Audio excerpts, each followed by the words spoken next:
Welcome to the pod. We normally pod, actually, around drinks time. Yeah. But today it's tea time and we have mugs of tea. Not hangovers. There's no alcohol involved. Have you got a hangover? Yeah. Paul. Some of you guys don't lie. I had one, but I slept Stop it off. faffing around, that's just going to go... That's okay. How's that now? Fucking hopeless. No. Anyway, we normally take a glass of vino during the pod, but today we have 2 mugs of tea. I drink lapsang or Earl Grey. It's so ridiculous. Paul gets really angry because he feels that it's an affectation, and it's one that you have to always comment on, don't you? And you drink what we would call builder's tea. I like Thai food. That's my favourite. Right. Okay. But if I have to drink Pond's tea, it would be here we go. It would be broken orange pekoe, which is a Ceylon tea. I favour Ceylon teas, and I think you'll find that the blend in Thai food leans heavily towards orange pekoe. Right. It just tastes to me. It looks like mud, and it kind of. And I notice your tea stains the outside of the mug. That's tannin, guy. Right. Okay. That's why tea has its name. It comes from tannin. Does it? Yeah. I just made that up. I was going to say, tea and tannin are completely unlike, except they start with the same letter. Anyway, so here it's a September afternoon. Bergamot is a poison, and it's used as which I have in Earl's Grey. Oh, it's lovely though. It's so fragrant, isn't it? It's disgusting. You might as well put Ajax in your tea. And also, I put a little bit of honey in my tea. Paul, do you have honey? No. Haven't I seen you take my honey? No. I take it back. I withdraw that remark. It wasn't you, right? And furthermore, I'm going to start marking Lapsang Souchong tastes like burned underpants. Why would you want to drink that? Chacun a son goût. There is Degustibus. For every pot a lid. Degustibus. But I agree. Non despotandum est. Yeah, I love that. I was taught on the basis of everything I learned at university was that phrase. Really? Yeah, because David Hume, who said it, came from Edinburgh. He was a Scotsman from Edinburgh, and he must be one of the founder pupils, alumni, whatever they're called, of Edinburgh University. And he just spoke in Latin all the time. I bet he wrote it, that's for certain. Caecilius in rua ambulabat. What does that mean? Something about Caecilius is walking in the street. Oh, right. Okay. Come on, let's move on to something interesting. What about grumio? Grumio est servi. Kaiser add some yam for tea. Was it Pompey add a rat? Kaiser sick in omnibus. Pompey sick in hat. Sick in hat. Anyway, it's a September afternoon, and it's funny that we should be talking about schooly things because it reminds me of going back to school. First time I went to boarding school as a little boy was an afternoon exactly as this one is. That lovely, long autumn sunshine. And one of the things I really like doing, Paul... And presumably as you were walking up the drive, Flashman came out with his ceremonial dildo and prepared to give you an induction, did he? No, there were kind of... ceremonies. There was a thing called the bumps. Oh, we used to have that at school on your birthday. No. It was where you had to run round the dormitory and everyone could thrash you with a towel. I think maybe that wasn't the bumps. I know what the bumps is. I know the bumps. I think it could have been called the bumps. Anyway, it was very scary. Made me the man I am today. It's what terrified of violence in any shape or form. Yeah, I didn't like violence. Yeah. It was supposed to make a man of you, wasn't it? Though that wasn't that the point. Yeah. Anyway, and it was a sunny September afternoon, and all over Britain now there'll be children going off to their first term at school or returning to school. Quite nice. I fucking hated school. Did you? It was shit. I'm glad I'm not there anymore. Right. Why would anyone like school? You've got to be a perv or a swat. Swat. Yeah. It was quite fun, actually. I had lots of good friends at school. I've got a hangover. You're listening? I'm trying to get into this. Yeah, Paul's got a terrible hangover, and he's found this tin called Hangover Cure. Hangover Drops by Simpkins. But before that, before he found this, he found what is a hair tonic, but it is in a silver flask exactly as you would hip put flask. brandy. And it says It's a hangover hip in big letters on the front of it. and it has hangover, then in tiny letters, hair tonic. And Paul, his eyes not being as acute as they may have been. Well, I at was that a bit particular blurry. time. I peeled my face off Just the saw pillow. the word hangover and the hip flask and took a great big gulp of hair proper tonic. bowl. Did you get it down or did you? Oh no, I drank a proper swig of the fucking thing. Like a greedy, desperate, I need curing swig.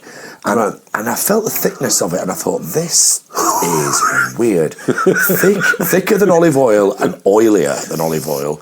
And then this weird pungent flavour came and then this acrid burning in the back of my throat. And I just thought, what the fuck is that? And I looked closely at the thing and it says hair tonic. But who puts that by your bed, guy? It is very odd. I used some of it last night as it was as instructed to, and I put it some on my hands and rubbed it in my hair, and I just seen some photographs of me last night sent to me, and I noticed, I looked at my hair and said, what is that in It looked my like hair? a chip pan. It looked like a chip. It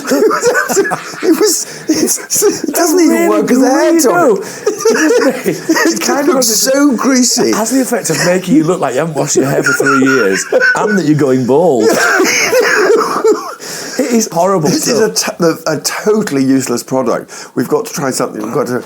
I'm trying to get into this fucking thing. I've got a hangover and I can't get in. Hey! Sorry. Easy with the language. Easy with the language. Sorry. Easy with the language. We know. Hey, we what are you doing to me? Can you not? That's maybe part of the hangover cure. Is Can working opener. out how to get into the Can opener. Can opener. Yeah. Anyway, the year has gone by, and there's another year has gone by. I could be wrong, but I Sorry. think this. Don't. Well, I'm sorry. This is my chair. Is that? I think Paul. Tell me if I'm wrong. Yes. This is our first anniversary pod. Oh, it is.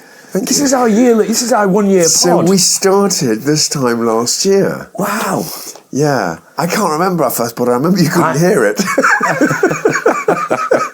But I couldn't remember what's on it. No one will ever know what's on it because we can't remember doing it and it's impossible to hear what we're saying. No. We did it with a sort of toy tape recorder. Casio tone. Yeah.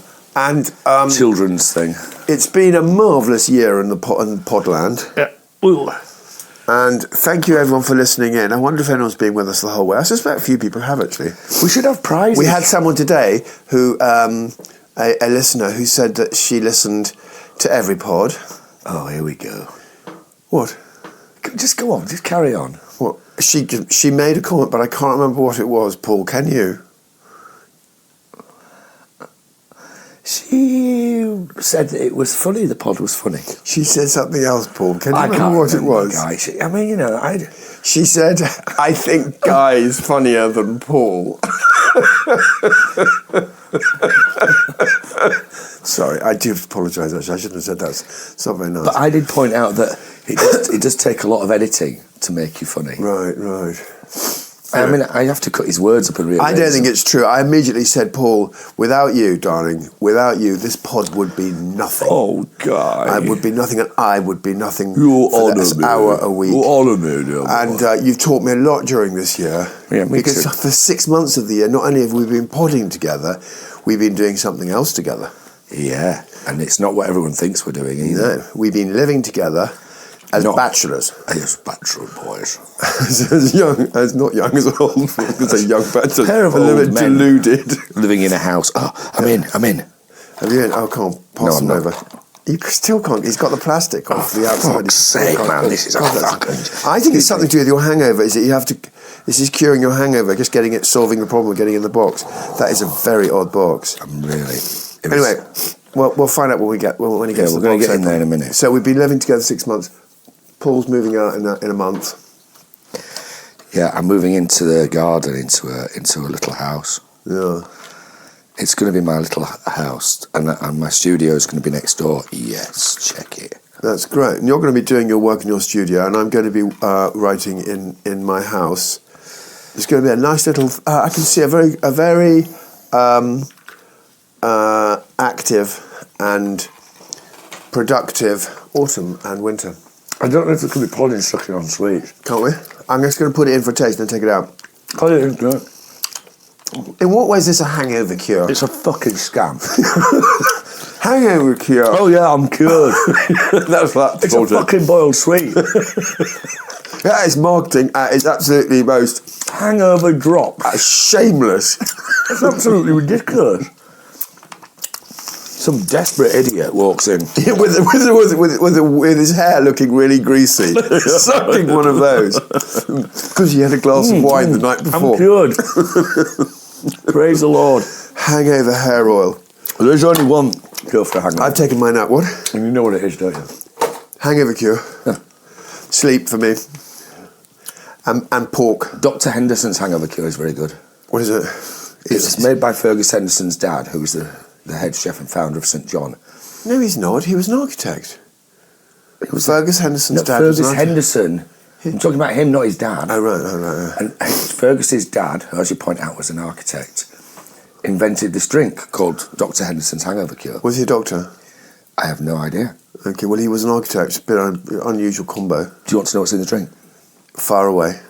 It's 50-50, green creme de menthe, and original Fernet Branca over crushed ice. And it goes a kind of browny green sludgy colour, and it has the most, I would call it, unusual flavour.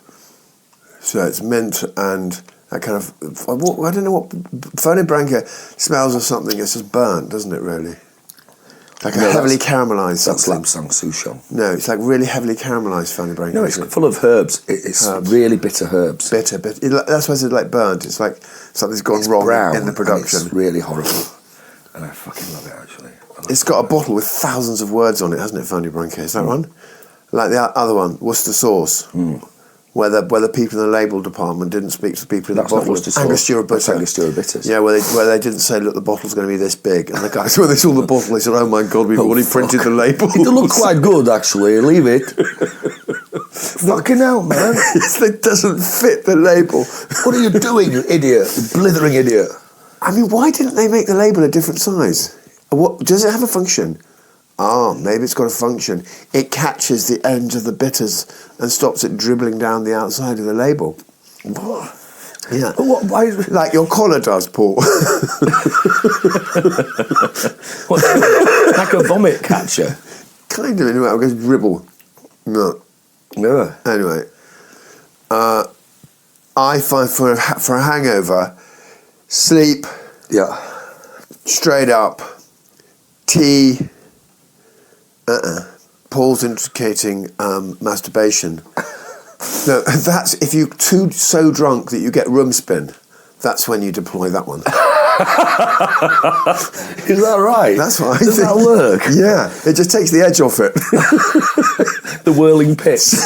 How can you wank with the whirling pits, guy? You just can't that's do it. It focuses your mind. It's not even possible. But in the morning, no, I need rather. That's where you turn your head and your head just carries on going even though it's stopped. No, it's like your brain's rotating on a gimbal. We've all been there lots of times. You take your foot off the ground and the bed starts moving, so you have to put your one leg out and touch the ground. Sleep with one foot on the ground. But we've all been there. But I like a plate of bacon, and I find that's very useful. Efficacious, I should say. A plate of bacon. In bed. No, downstairs in the kitchen. Standing. What about if you're asleep with it and you're really drunk, guy? Has anyone ever done this to you? And someone comes up with a bowl of hot water, and they put your hand in the hot water. No, they've not done that. Do you know what happens? You whittle. You wee, yeah. No, I don't know anyone who would do something like that to me. Yes, you do. But also, how drunk do you have to be that you don't notice someone picking your hand up and dipping it into a bucket of water? You never get that drunk, do you? No, never. I very rarely. I can get stagger drunk very occasionally, but I never have any blanks. I think we met. You never black out. Never. Every single minute is clear. That's the kind of thing that's really funny when you do it and then you realise they've pissed on your sofa. No. You're like, yeah, oh no, fuck. You see it all dripping underneath. Oh, God. Have you ever had one of your eyebrows shaved off by a friend? No, that's not a friend. Or your balls blacked up or something like that? No, I haven't, no. Have you been tied to a lamppost and left there? No, I don't have friends like that. On your stag night, guy, you must have had all that. No, I didn't, no. And anyway, I don't go in for that kind of behaviour. Uncouth. You don't have to go in for it. You're the stag. Anyway, I'm not. I don't like being. You know, it's not fun to me to be humiliated by creeps like you. No, it's not supposed to be. It's supposed to be fun for everybody else. Oh right, yeah, you misunderstood the purpose of my life, which is for me to have fun. No, to give pleasure to others, Guy. Damn everyone else. To give pleasure to others.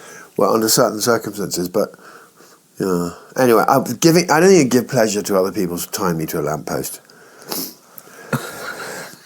I can't see how that would work. It's a sweeping statement, that Guy. I can't see how that would work. That is a really bold statement. That wouldn't work at all, wouldn't work. So anyway, they're going back to school.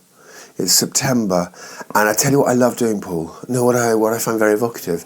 One day you wake up after the end of the summer, and I don't need. Do you do this, Paul? Tell me. You just feel a little bit of cool air somewhere upstairs in the house, and you go into maybe the spare room or the bathroom or a hall, and you find a window that's been basically open all summer, and you just close it. I don't know if you do you know what I mean? Today I closed a window in a spare room, which I think has probably been open nearly all summer, and I just felt, autumn and winter is on its way. It's really nice. The wheel is turning. Autumn used to be my favourite month. Really? Yeah. What do you like about it? I found it very romantic. Walking through leaves. Leaves. In Leeds? Did you have any trees? Yeah, I used to always like autumn when I was going out with Susie. We used to sit under trees and watch the leaves falling in the park. And it was so beautiful. Didn't you have a job? The colours. I was a musician, Guy. Yeah. Hey, Guy. I was a fucking musician, right? Guy, I made records. Records? Yeah. And you'd sit with your girlfriend under a sense of like your relationship is coming to an end? No. Early days, it was lovely. Right. God. A sense of wonder. I wonder what happened to that girl. I know. Poor thing. I know what happened to her. Right. Has she recovered? Yeah. She kind of went the other way after me. What? You know. Not to Leeds. We were in Leeds already. You were in Leeds. She went the other way. What's that? Scotland. No, she went, Yeah. That's nice. She lived with a lady. She lived with a lady. That sounds good. Nothing wrong with that. No. Nothing wrong with that. Why not? Anyway, so the days are drawing in, and I feel the summer benders are over. I had a bender from They're not drawing in. What are you on about? Didn't you notice Look at it? that out there. Yeah, Drawing it's only in. tea time, but it is very sunny outside. It's true. Guys, stop being so gloomy. It's not Drawing really in. gloomy. I want a sense of like this. I'm trying to convince myself that the summer benders and the summer frivolity is over, and it's now time to sober Halloween. up. What? For Halloween. Halloween. Hallucinogens. Come on. And craziness of Sawain. Sawain party. So what's the one they have at the beginning of the year in May? Beltane. And then Sawain. That's it. You know, I'd never heard of any of those things till I came around here. The old ways, guys. The old ways, yeah. Should we try conjuring a demon at Sawain? What do you think? How would we go about it? We'd get all our gear on. Well, just get Alex James's guest list. Conjure up some. Well, what should we do? What we do is get your robes on.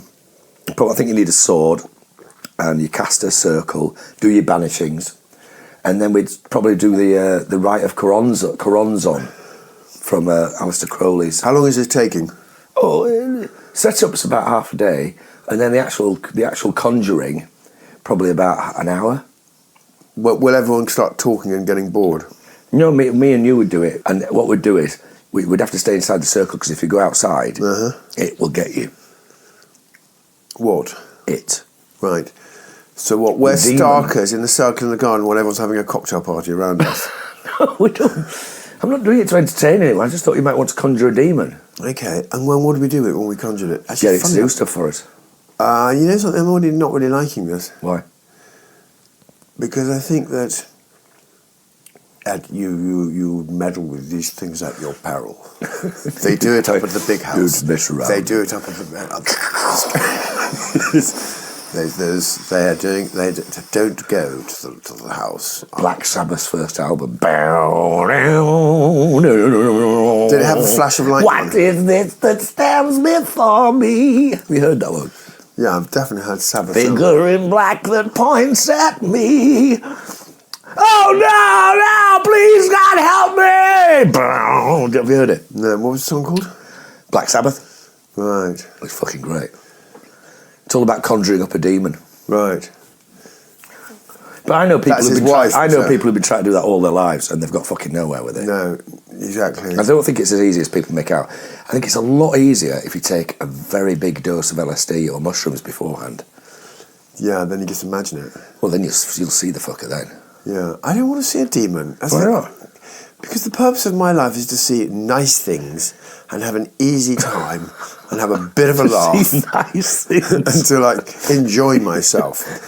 As we've discussed, I think I don't want to live near the edge. I want to live in sight of the edge. In the middle. Somewhere. And I don't mind people going over the edge, for your entertainment. For my entertainment. But I personally don't want to go too close to the edge. Do you only watch videos that have got a thumb on them with "feel good" written around it like that? Oh, that's nice.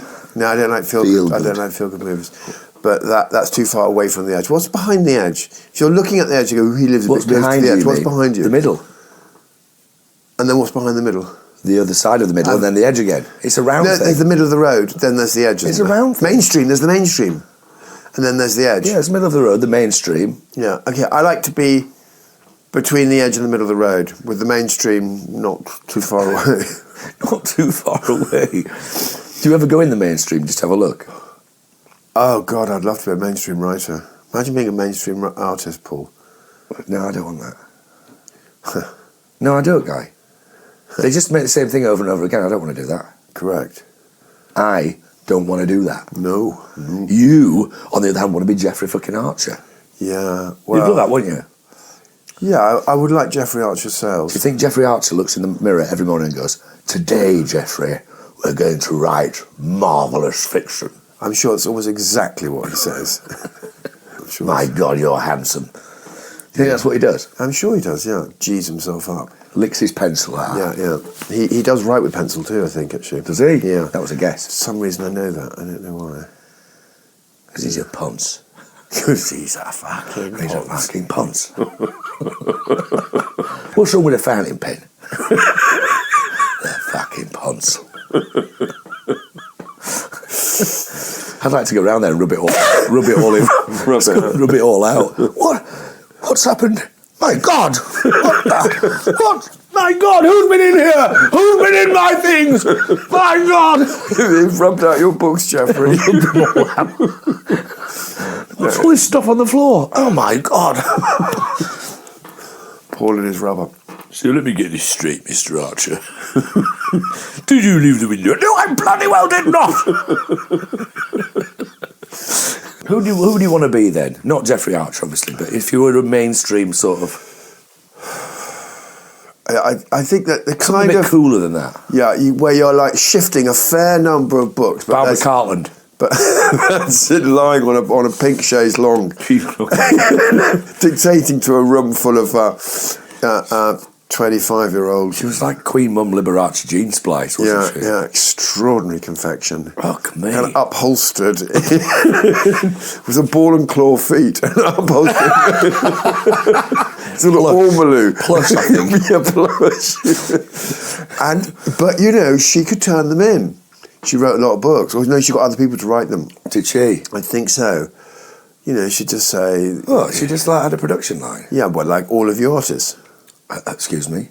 Or you have assistants and you say... I don't have a production line, Guy. You put this together here, I'm going out to lunch, I'll see you when I get back. No, this is your weird idea. That's what... Well, most artists I know do that. Well, hello, Guy. The thing about what you do, do you know what it's done? Do you know what it is? It's called... It's based on 26 letters. Crap. And words, and a finite number of words. Yes. So, how different can that be to the next one?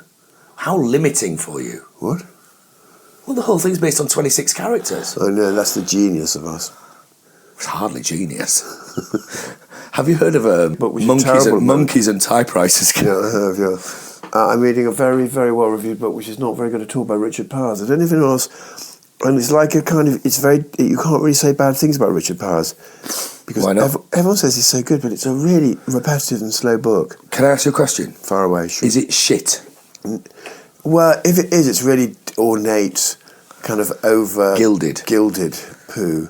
And it goes on and on and on and on. Rolling glitter. It's so long. It's an 800-page book. God knows how you... I mean... Maybe it gets better later on. Yeah, I'm sure it does. A Maybe slow grip on you. Slow grip on your soul, and suddenly you realise that you're completely in his power. He's called Richard Power too. And the holidays are over. How do you feel about your summer? It's good. Yeah, I was on a bender June and July, basically 8 weeks straight. Then I took August off. August was a bit. I got ill with my back, and I brought the accelerator right back. As regular listeners will no doubt be aware. Yeah, I got in terrible trouble, and now I'm feeling fine. And I rested up for August. I'm going to work September and October and November. Hard work. I'm setting up my studio again. What does that comprise? What, an armchair and a little 2-bar heater and a Philip K. Dick novel? Is that setting up your studio? What do you do? A copy of Country Life. Right, okay, and a Razmag somewhere. You're not a Razmag guy. Jizz, what are they called? Guy. Somewhere, and that's it. And then and a berry that you quickly put on when a collector comes round. Will you be having collectors here, by the way? I need to know. Why would I tell you that? Because I think I'm going to have to put something into the landlord agreement on the subject. What he does is I ask him a question about the place, and he licks his middle finger like that, quite theatrically, and then flicks through an imaginary book and goes, "No, I'm afraid it's not a book. It's our tenancy agreement. That's the tenant's responsibility." Right. We're talking about things like windows, putting windows in. I'm not actually signed. We haven't signed a tenancy agreement. Oh God, I'll regret that. I'm going to be making fucking great art in there. Are you? Oh yeah. He's ordered yeah. What? I think you've ordered a nice record player. Well, I needed a record player. Yeah, what am I going to listen to my records on? You haven't got any records, Paul. I pointed it out to you the other day. I've got some records. Oh right, but they're not here at the moment. I understand that. And I've got 2 records here. Have you? Yes. What have you got? A bell is a cup until it is struck by wire.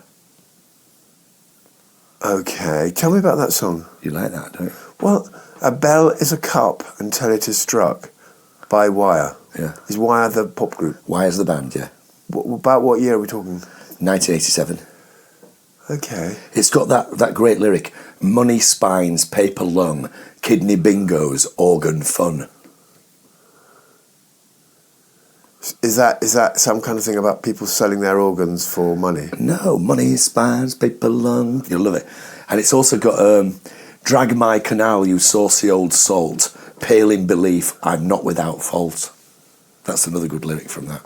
God, how do you remember this stuff? Do you like that? Well, not madly. There's a good song on it called The King of and the Queen of They stare at each other. Hold on, I thought it was one song. Is it an LP? It's an album. They stare at each other, there's a need to be seen. And here they come, the King of and the Queen of Oh, and it's accompanied by what kind of music? It's kind of post-punk, but that album's quite electronic and produced in that it's a bit more like the New Order end of things. Right. Quite transparent sounds, produced by a guy called Gareth Jones. How come Hansa in Berlin. So what? In Berlin? Yeah. Of course. Berlin. You're the little place you pretentious little people all like that. When was the last time I went to Berlin, Guy? You knobber. When? Aren't you always just coming back from Berlin? When was the last time you saw me go to Berlin? I can't remember. Point of order. But you do talk about it. I bet you know something. I'm going to have a little bet now. I bet you were in Berlin before, more recently than I have been. I went for a night probably about 10 years ago. Yep, you've been in Berlin before me. Okay, all right.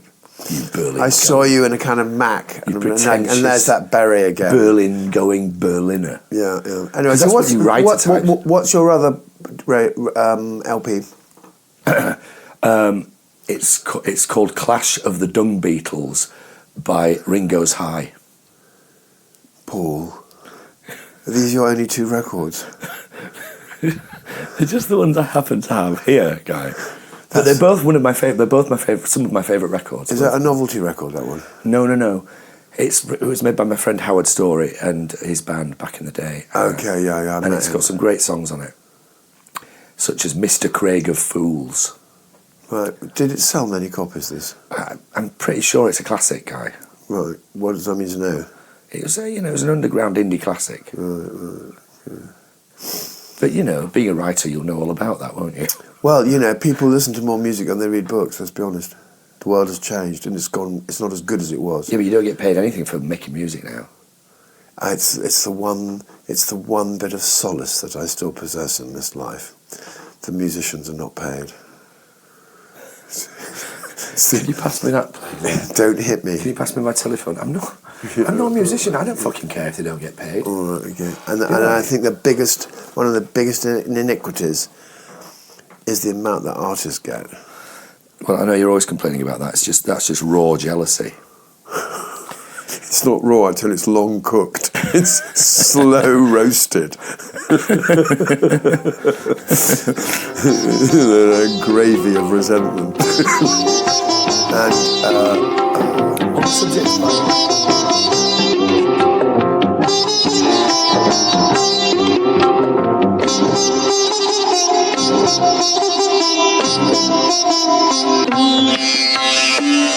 Thank you.